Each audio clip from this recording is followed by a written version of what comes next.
All right, guys, today we're going to learn how to use a grid to help us accurately draw a picture. In this case, we are going to try to recreate this helmet over here.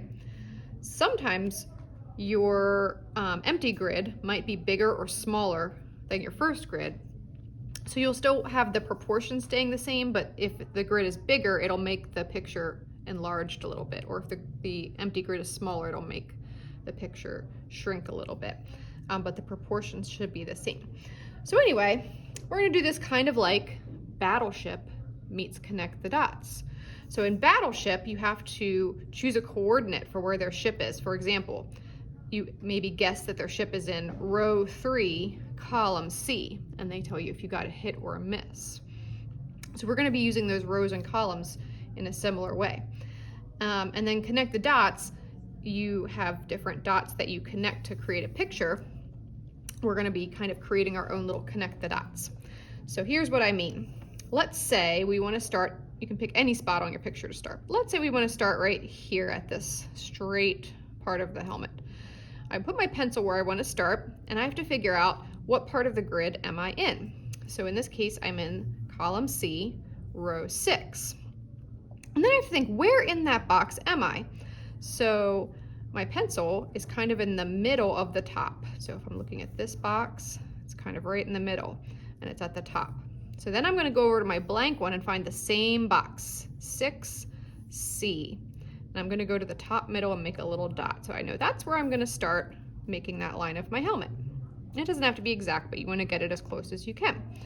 Since it's a straight line, I can go find the other end of the line. So now I'm in box B9. And I'm kind of near the bottom. And right here's the middle of the box. I'm a little to the right of the bottom middle. So I'm going to go over here and find B9. Here's the bottom middle, so I'm going to go a little bit to the right, make another dot. So now I know that this line that I'm drawing has to go from here to here. So that helps me figure out where to put the line in the grid and how big to make it. And I would normally use a ruler, but I don't have one at the moment. So just pretend like I'm using a ruler and you want to draw a straight line from this dot to this dot. So then I can move to my next spot. So maybe I'll come over to here. So now I'm in box A10. So I'm going to find A10. And I'm kind of in the upper left corner. So I'll make a dot in the upper left corner. And I notice that this curves down below this 9 and 10 line. So I'm going to come a little below and make a little curve. And then I'll connect these two dots. Again, normally I would use a ruler so this line is straight, but just pretend like I'm using one. Okay? For a curved line, for example, let's say I was doing this part of the helmet, obviously I don't want to connect it with straight lines. So you're doing the same thing, figure out what box you're in, D2, find D2, and I'm kind of right in the upper middle, maybe right about there.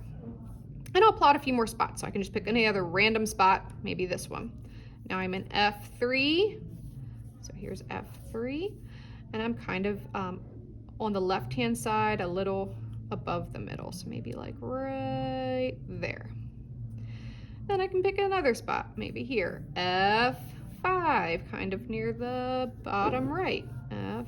And you'll probably have to go slower than this because I've had a lot of practice, so it's okay if you're not doing it this quickly. And then this time I'm going to connect the dots, but with a curved line. So I'm still touching all the dots, but I'm making my line curved. And little by little, you'll continue doing that until you have a copy of this helmet. And this way, artists will often use this technique if they want to recreate something really accurately. So try your best, and if you need help, let one of us know, and see if you can recreate the picture on the left in the empty grid.